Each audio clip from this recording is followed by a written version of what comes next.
انسان چاہے لاکھ ہی اچھا اور مخلص کیوں نہ ہو، زندگی کے کسی نہ کسی موڑ پر اس کو ایسی مشکلات کا سامنا کرنا پڑتا ہے جو اس کے وہم و گمان میں بھی نہیں ہوتی۔ انہی تلخ حقائق میں سے آج کی یہ کہانی ایک سوڈانی نوجوان کی ہے جس کا نام سلیمان تھا۔ سلیمان 25 سال کا تھا جب اس کی شادی ہوئی۔ 2 سال گزر گئے لیکن وہ اولاد جیسی نعمت سے محروم رہا۔ وہ بڑا نیک تھا، نماز اور روزہ کی پابندی کرتا اور ہمیشہ سچائی پر قائم رہتا۔ سلیمان کے مالی حالات بھی درمیانے درجے کے تھے، نہ امیر نہ غریب، لیکن تھا وہ ایک خوددار انسان۔ سلیمان کی بیوی اسے بات بات پر اولاد سے محرومی کا طعنہ دیتی اور کہتی کہ خرابی تم میں ہے اور ہم اولاد سے محروم ہیں۔ بات بڑھتے بڑھتے جاننے والوں تک پہنچ گئی۔ آخرکار سلیمان کی بیوی نے اس سے طلاق کی درخواست کی تو اس نے جواب میں بس اتنا کہا کہ اللہ تمہارا بھلا کرے، میں ایسا نہیں چاہتا تھا لیکن میں زبردستی تمہیں اپنے ساتھ بھی نہیں رکھ سکتا، لہٰذا اس نے بوجھل دل کے ساتھ اپنی بیوی کو طلاق دے دی۔ اس صدمے سے سلیمان کی زندگی تاریک ہونے لگی، کسی کام میں اس کا جی نہ لگتا اور اس نے خود کو گھر تک ہی محدود کر لیا۔ اس کی ہمیشہ سے خواہش تھی کہ مکہ جائے اور عمرہ کی سعادت حاصل کرے، لیکن زندگی کی مصروفیات نے اسے وقت نہ دیا۔ اب جب کہ اس کی زندگی میں بیوی بھی نہ تھی اور وہ ذہنی طور پر بھی پریشان تھا تو ایک دن وہ خود سے کہنے لگا، اب زیادہ وقت یہاں رکنا مجھے اور بھی پریشان کرے گا، اب مجھے اللہ کے گھر کی زیارت کرنی چاہیے۔ چنانچہ اس نے عمرہ پر جانے کا ارادہ کر لیا۔ پھر اس نے مناسب انتظامات کیے اور سفر پر روانہ ہوا۔ جب وہ مکہ پہنچا تو اس کے چہرے پر مسکراہٹ تھی اور اس کا دل مطمئن ہو گیا۔ وہ کھانے پینے کے بعد حرم آ جاتا، نماز پڑھتا اور وہیں بیٹھا رہتا۔ ایک دن جب وہ حرم میں بیٹھا ہوا تھا تو اس کے پاس ایک سعودی شخص آ بیٹھا جس کا نام ابو خالد تھا۔ وہ شخص تقریباً 50 سال کی عمر کا تھا۔ جب اس کی نظر سلیمان پر پڑی جو اپنے خیالوں میں کھویا ہوا تھا تو ابو خالد اس سے کہنے لگا، اے نوجوان تم کہاں سے ہو؟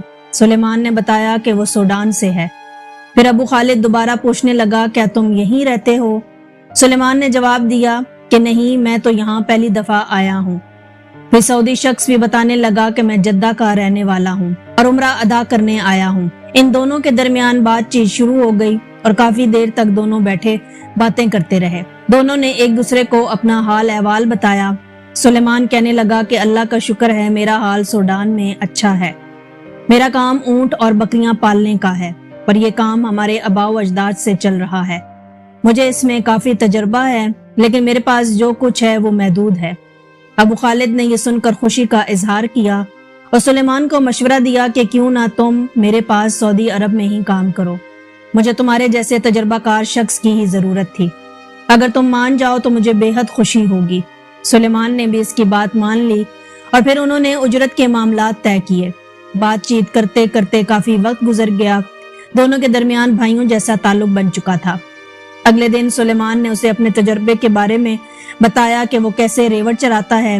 اس نے کہا کہ ہمارے سوڈان میں بہت گرمی ہوتی ہے، اس لیے میں گرم موسم کا عادی ہوں اور جھونپڑی بنانا بھی جانتا ہوں۔ ابو خالد سلیمان کو اپنے دیہی علاقے میں لے گیا جہاں اس نے اونٹ پال رکھے تھے۔ سلیمان نے اپنا کام شروع کر دیا اور واقعی ہی وہ اونٹوں کی دیکھ بھال اور افزائش میں ماہر نکلا، یہاں تک کہ جب اونٹ بیمار ہوتے تو وہ اپنے تجربے اور اپنے والد اور دادا سے سیکھے گئے طریقوں سے علاج کر لیتا۔ اس کے علاوہ اس نے بکریاں پال لیں اور ان کی افزائش کی، ان کی اون کو بیچنے اور اس کے تمام پہلوؤں کا بھی تجربہ تھا۔ دیہی علاقے کی گرمی سے بچنے کے لیے اسے ایک ٹھکانہ چاہیے تھا تو سلیمان نے اپنے لیے ایک جھونپڑی بنائی جو خوبصورت اور ہاتھ سے بنائی گئی شاندار پناہ گاہ تھی۔ وہاں آنے والے سب لوگ اس کی کاریگری سے حیران رہ جاتے۔ 1 سال 2 سال اور 3 سال گزر گئے۔ سلیمان کی محنت سے ابو خالد کے کاروبار میں برکت آ گئی۔ چونکہ سلیمان کی ذمہ داریاں دیہی علاقے میں تھیں تو وہ اپنی تنخواہ کی رقم جمع کرتا رہا، لیکن اس علاقے میں لٹیرے بھی تھے اور اس کے لیے رقم کو محفوظ رکھنا مشکل تھا۔ چنانچہ اس نے ابو خالد سے کہا کہ میں آپ پر اعتماد کرتا ہوں، اسی اعتماد کی وجہ سے میں آپ کے پاس رکا اور یہاں کام کیا۔ میں چاہتا ہوں کہ میری تنخواہ کی رقم آپ اپنے پاس امانت رکھیں اور جب ضرورت ہوگی میں آپ سے لے لوں گا۔ ابو خالد نے سلیمان کی یہ بات مان لی، لیکن تمام علاقے میں ابو خالد اس حوالے سے مشہور تھا کہ وہ ایک کنجوس انسان ہے۔ وہ پیسہ دینے سے پہلے 1000 بار سوچتا ہے کہ یہ کہاں جائے گا۔ اس نے سلیمان کی رقم اپنے پاس رکھنے کی بات تو مان لی، مگر سلیمان کو روزمرہ کے اخراجات کے لیے بس اتنا پیسہ دیتا کہ وہ کھانا پینا پورا کر سکے، باقی تمام تنخواہ اسی کے پاس رہتی۔ سلیمان سیدھا سادہ آدمی تھا، اس نے بھی کوئی اعتراض نہ کیا اور اپنے کام میں لگا رہا۔ سلیمان کو یہاں کام کرتے 5 سال گزر گئے اور اس نے سوچا کہ اب وقت آ گیا ہے کہ وہ اپنے ملک واپس لوٹے۔ سلیمان نے اپنی تمام چیزیں بیچ کر سارا پیسہ جمع کیا اور ابو خالد سے کہا، اللہ کے فضل سے آپ کے پاس میری کافی رقم جمع ہو چکی ہے، میں چاہتا ہوں کہ یہ رقم بھی آپ اپنے پاس رکھ لیں۔ اب میں اپنے گھر جانا چاہتا ہوں، اپنے والدین اور اپنے بہن بھائیوں سے ملنا اور اپنا خاندان بسانا چاہتا ہوں۔ 3-4 ماہ کے بعد واپس آ جاؤں گا۔ ابو خالد نے بھی اس کی بات سن کر کہا کہ ٹھیک ہے، جیسا تم چاہو سلیمان۔ لیکن جب 3-4 مہینے گزر گئے اور سلیمان نے واپسی کا ارادہ ظاہر کیا تو ابو خالد اس سے کہنے لگا، سلیمان، میں نے بہت کوشش کی ہے کہ تمہارے جیسا کوئی اور مل جائے، لیکن ایسا نہ ہو سکا۔ تم ابھی مت جاؤ، 2 مہینے بعد چلے جانا، اتنے وقت میں ہو سکتا ہے کہ مجھے تمہارے جیسا کوئی آدمی مل جائے۔ سلیمان نے بھی ہاں میں اپنا سر ہلا دیا۔ جب اگلے 2 سے 3 مہینے گزر گئے تو سلیمان نے سوچا کہ وہ ابو خالد سے بات کرے، لیکن وہ ایسا کر نہ پایا۔ وہ سمجھ رہا تھا کہ ابو خالد کے پاس کوئی وجہ ہے یا اسے کسی اور پر اعتماد نہیں۔ اس کے بعد مزید 4 مہینے گزر گئے اور ابو خالد نے سلیمان سے کہا کہ دیکھو سلیمان، مجھے تمہاری جگہ کوئی دوسرا تم سے بہتر اور قابل اعتماد نہیں ملا۔ تم مجھے چھوڑ کر مت جاؤ، اگر تم میرے پاس رک جاؤ تو میں تمہیں اس سے بھی زیادہ پیسے دوں گا۔ سلیمان نے پھر سے ابو خالد کی بات مان لی۔ کچھ دنوں کے بعد جب ابو خالد کو ایک آدمی کام کے لیے مل گیا تو وہ اس آدمی کو اونٹوں اور بکریوں کے پاس چھوڑ کر سلیمان کو اپنے گھر ساتھ لے آیا۔ دیکھو سلیمان، میں تمہارے جیسا قابل اعتماد آدمی کھونا نہیں چاہتا۔ مجھے ایک آدمی مل تو گیا ہے، لیکن میں چاہتا ہوں کہ تم میرے ساتھ میرے گھر چلو اور وہیں کچھ عرصہ میرے ساتھ کام کرو، میں تمہیں اس سے بھی زیادہ رقم دوں گا۔ سلیمان نے بھی اپنی سادگی میں ابو خالد کی بات مان لی اور اس کے ساتھ اس کے گھر چلا آیا۔ اس نئی ذمہ داری کے ساتھ تنخواہ بھی بڑھ گئی اور زندگی آرام دہ ہو گئی۔ سال گزرتے گئے، یہاں تک کہ سلیمان نے سعودی عرب میں 9 سال گزار دیے۔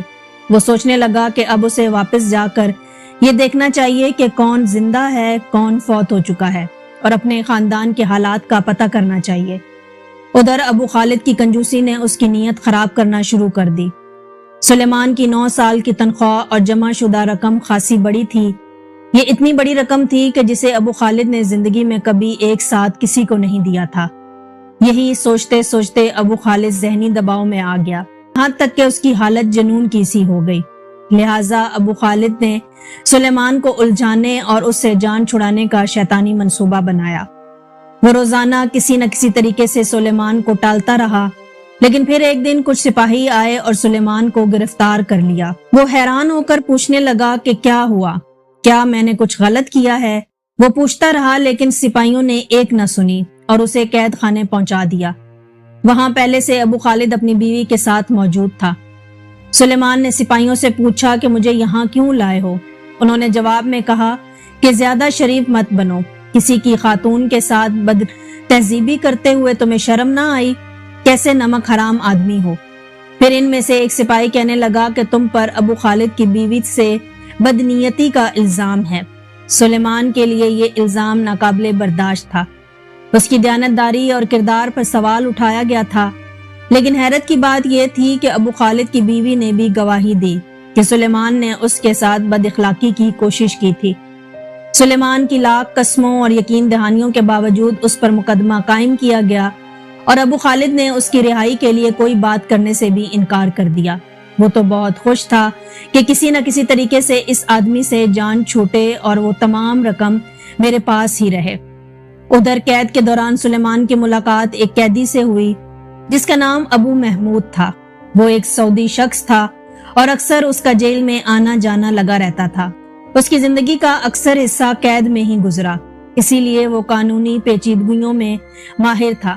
اس نے جب دیکھا کہ سلیمان مسلسل رو رہا ہے تو وہ پوچھنے لگا کہ کیا ہوا بھائی، اتنے دن سے رو رہے ہو، کیا مسئلہ ہے؟